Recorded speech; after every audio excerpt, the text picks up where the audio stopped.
Here comes John O'Shea, the world master from 3 months ago. And you have to say that maybe all the pressure is in on him now after winning that tournament and getting his slot in this event by winning it. Maybe he is one of the men to beat. But this is a preliminary round match. The winner of this one will go on and face the #1 seed Wesley Harms. But what I do love, John Gwynn, is that walk-on for the christened Dirty Harrysson, Andreas Harrysson, from one of my favourite bands, actually, from Scandinavia, Volbeat. Absolutely brilliant. Now, that's a proper walk-on for me. First leg is Andreas to throw first. Well, I could see that. I could see that the guy to my right was getting rather excited when that walk-on was on, and he explained why. And very attractive music it is too. I'm not saying for one moment it does the same for me as it does for you, but anyway, the last time this fellow was on telly, you and I were calling in his wonderful victory in the World Masters just, what, 8 or 9 weeks ago? 26. Over at the Circus Tavern, what, no more than 7 or 8 miles from here. Genial character from Cork, John O'Shea. One of the great characters in the game, Paul, I think you'll agree. Yeah, I've known John for about a decade now, from my times going over to play darts in the Killarney area and the Cork area of Ireland. And I think I'm right in saying he's almost like darts royalty over there, because he's so synonymous with the sport in that area of the country. And even more so now, having his name etched on that historic trophy, which he's been parading around Ireland very proudly, and I think he's done a fabulous job. Yeah, so he should. So, best of 5 sets, and seems incredible to see the World Masters champion in a preliminary round match, or effectively a first round game. But that's the way it is, and as you mentioned, the winner has the dubious pleasure of playing Wes Harms, the #1 seed. But they all come the same to John O'Shea, and I'm sure to Andreas Harrysson too. Still to get going, Paul, this, and it's been a bit low scoring so far. Yeah, just a bit. But Harrysson just starting to tighten up a little bit. That's not too bad, but John O'Shea has got a great chance to break in the first leg of the match. Had a couple of bad darts in this leg so far, John O'Shea, but he's had enough good ones to get himself down to a double.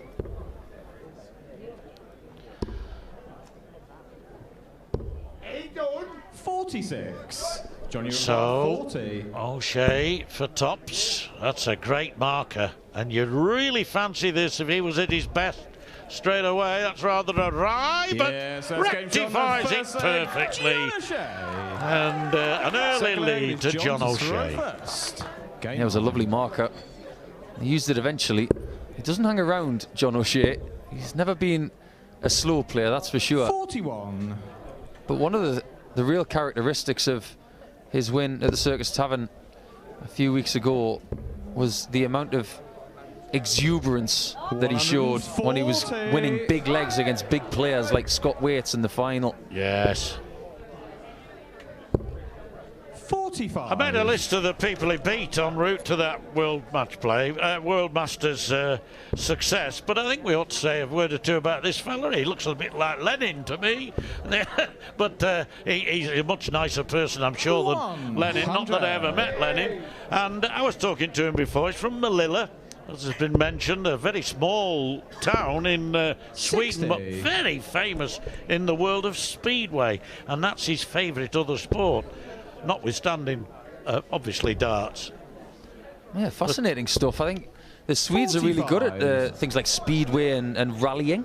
But it seems incredible that a very small town, almost 200 miles away from the 3 main cities, Malmo, obviously Stockholm, and Gothenburg, and yet it houses one of the great speedway, 1,700 people in the village, and it houses one of the finest speedway teams in Scandinavia. Anyway, 156 Harrysson once.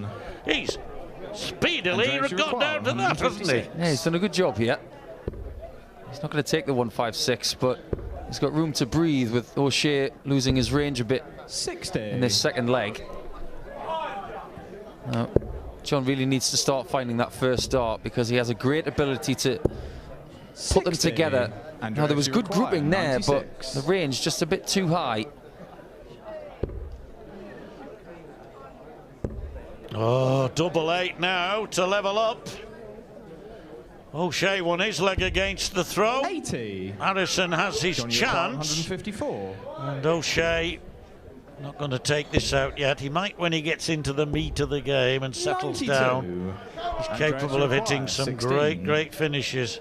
16 then. There it is, no problem. One apiece. Yes, O'Shea, you'll remember this, of course, Paul. He beat Justin Hood 3-1. Wilhelm Mandegers, who's played in this, sadly gone now, 3-1. Neil Duff, who's also in this, in the quarterfinals, 100. 4-1. Then he played our old friend Van den Bochard by 5-1. And then that 43. quality final, 6-4 against Scott Waits. That was brilliant, wasn't it, that final? Yeah, I really enjoyed it. And for me, it was John O'Shea who made that tournament. There were lots of stories, particularly like the game against Neil Duff, which was Northern Ireland versus Ireland. And it was just a really good derby match. There was a little bit of passion on the stage there. And that's what I want to see, especially in a place like the Circus Tavern that's seen so much history. What a great 140 from Harrysson here. Looks as though we might get a hold of throw because he's down at 161 and O'Shea 300 points 45. Further back. Well, actually, he was on 44-117 before that. It's now absolutely spot on, the score on your screen. Yeah, John O'Shea's gone a bit missing 55. on his scoring, and he needs to start figuring it out. Otherwise, he's going to get left behind in these early stages. 30. 106 for Harrysson. Andreas, you require 106. It'll be the first throw, like you mentioned, John. 46 left. Tops he wants. Oh, Yeah, we've got a three-figure finish. Dirty Harrysson. John to throw Cleaned up. first. Game on. 106. I had a feeling you were going to say that. You've known me quite a long time. I have. It was a great shot, though. Very conventional. There's a lot of players these days who tend to fiddle around with 106 and maybe go 100. to the south of the board and try and get the 57 and then utilize some different areas of the board. But 60, single six and tops is as conventional as it gets. Sometimes the best way is the old way, and there isn't really a feasible alternative that's any better. 60. Of course, there are certain checkouts where there's only one way to hit it. Yes, of course. And 95. one of those is the checkout of 3. You can only get one double one. You are a clever man, you and your finishes. Brilliant, the way you think about. A misspent youth, John. Well, there's been a bit of debate on social media about the 92, and you know, I've always said bull route with 3 darts in your hand if the other fella's on the finish. Completely agree with you. But that's another matter. Anyway, 48 O'Shea. This juxtaposes one or two of the previous legs where 80. Harrysson won with Johnny something in hand 48. last time. Now O'Shea to level up wants tops himself. 28. Well, he got it once, didn't he? Andreas, you require 140. He's a little bit wayward, but he got it. But on this occasion, he's got a. This could go. This could go. Oh. And for tops. He went for tops. Well, Johnny, I'm surprised by that because the lie was so good with the first dart. I thought one alongside that, then double 10, which is what he's just got. 2 legs all in this opening set. Still really to kick off. Game on. In terms of the scoring, certainly of O'Shea. Well, this fella's beginning to look like a very serious dart player. Yeah, there's not many Swedish dart players you can break. They've got that 26. incredible statuesque nature, and they've got a really good mentality for most sports they play. Think about the Swedish greats of years gone by, the likes of Stefan Lord, Magnus Carus, who retired last year, which was sad for us all to see, but everybody has to bow out at some point. And even the likes of Stefan Naj, who is a forgotten player, really, because when he made his debut at Lakeside a few years ago, he beat a certain Gary Anderson in his first game. Yeah. Well done, John O'Shea. He's got our first 180 of the match, and Andreas, you require 121. He needed it, didn't he? He was trailing by rather a lot. Oh, yes, that's game shot 106 followed by a 1-2-1. Second set, first leg. It is John to throw brilliant showing from Harrysson. He has been outstanding, Paul, in the last 68. 2 or 3 legs. Yeah, that last leg was quite wonderful. 12 darter, leaving 121 after 9 and then clipping that 121 out. I think we're starting to see a little bit of evidence about what Tony O'Shea was saying at the top of the show with Matt Smith. Just really dangerous. Well, you mentioned Magnus Carus, who actually retired and then came back in again and did quite well. But he said he played Magnus Carus back in 1997. 180. Now it's warming up. Now it's warming up, and beat him. And he also spoke fondly of the guy you mentioned, Stefan Lord, who of course was a big part of the early part of the game in the 80s, 70s and 80s. All of a sudden, Dirty Harrysson is not missing a great deal. But there's one guy that fascinates me about Swedish darts. 43. He was touted as the next huge Scandinavian hope. Made a debut at the World Championships, and then we never saw him again, pretty much. It was a lad called Marcus Kohonen. He was a fabulous player. 46. One tournament wonder, perhaps. Can happen, of course. Well, they'll all be watching down in Cork. Their 90. hero. Andreas, you require 40. So, tops here for an early lead in this second set. Oh, that's a great marker. Surely this is it. Oh, look at that, Paul. Right on the wire, both of them. You wouldn't believe it. Kept bending that wire like a high jumper bends the bar on the way down. Well, the wire has reset 41. itself, and it's second down and 40 for Andreas Harrysson. Well, if you can't hit that one, just try a different target. Yes, and he does that wonderfully. Takes the first leg of the second set. You have to say it, John, I think O'Shea needs to start correcting some of the wrongs from the early part of this match, otherwise Harrysson is not going to stop. He's got his work cut out. This fella's got a lovely action, hasn't he? Nice, high, you can see down the line. In contrast, 62. In a way, to John O'Shea, it's very different. Well, Andreas's look, 45. He could grace the front of any rock band. He looks like he could honestly be the lead singer of someone like Megadeth or potentially Pantera or some band like that. 140. But most dart players I know from the Scandinavian region, they just love rock music. And I'm not talking about soft rock music, I'm talking about really heavy rock music. Yep. Which again is not my cup of tea, but got nothing against the people to whom it is. 95. Well, I was talking to John O'Shea earlier, and I said to him, why so serious? Just trying to crack a joke with him. He's 60. Looking very serious right now because it's just not happening for him. No, it isn't. And this guy, I think, senses here that if he just continues playing the board, which basically is what he's been doing, he's out on his own now. And 64 wanted after just 12 darts, with O'Shea really genuinely struggling. Andreas, you require 64. That beautiful, smooth action of Andreas is serving him well. It's tops. Oh, he bends that wire again. Oh, he loves picking out that wire on the top of the 20s, doesn't he?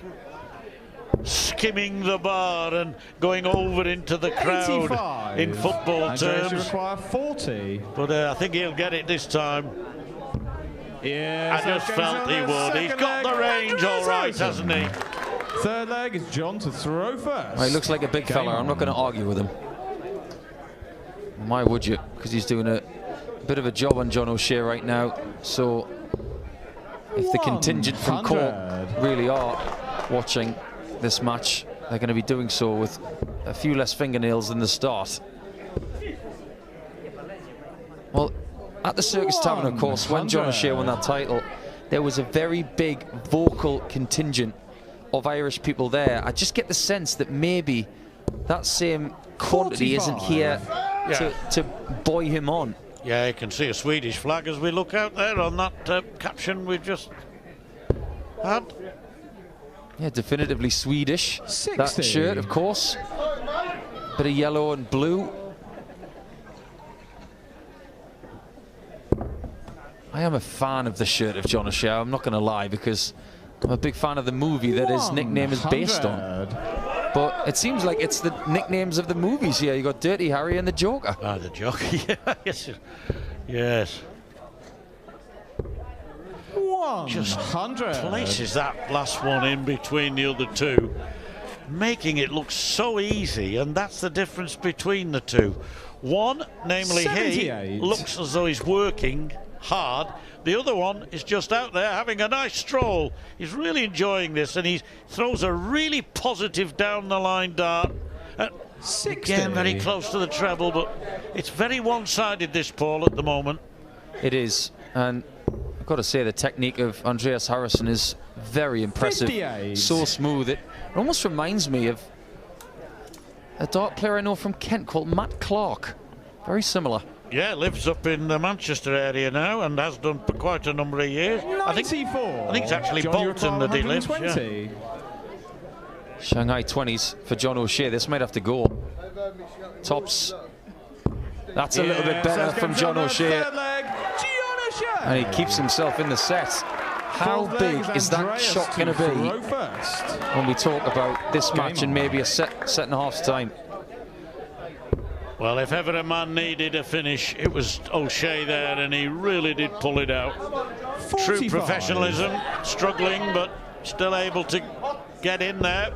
Now, is that going to give him the lift that he needs and the added confidence? 100. Possibly. Starts with a top. Needs to get the adrenaline pumping, I feel. You know, it's a very subdued kind of game, and the interesting thing about Harrysson is he's not feeding O'Shea any 140. fiery nature from his game.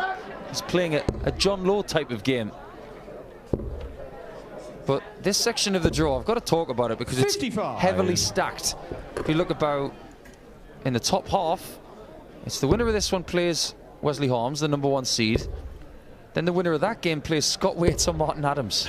60. And then in the next couple of games, you got Mikhail Unterbuchner, who played really well this afternoon. Good player. And then the next two who play against Unterbuchner, it's Scott Mitchell and Leighton Bennett. That's some half of the draws, you say. Unterbuchner, it didn't surprise me his performance this afternoon, because he was runner-up in the World Darts Trophy 20 months ago and gave Glenn Durrant the winner. A really tough time in the final. It was a brilliant game. I got a lot of respect for the German. 100. And it wouldn't surprise me if he went all the way. But this fella's impressed me so far, Paul. He's in again. And again. And again. 174. I don't know what he was thinking, but he's got down to 44. Get the feeling that Andreas thought he had no room to hit another 60, so 36. casually switched over to the Andreas, 54. you require 44. And all of a sudden, for the set, he needs double 18. It's got to go to the left. 8. That dart lands flat. He'll have covered the bottom half of the bed. 129. This will be some sort of skin saver from John O'Shea. 16 ball. Bullseye! Oh, it would have been so 88. nice to see that. Not because Andreas, I you require favour him, 36. but because it would have taken this set all the way. And Yes, that's game now to it the second set. certainly Andreas isn't going to go all the way, because that's an end to the second set. 2-0 now. 2-0 now. Surely the Swede is on his way.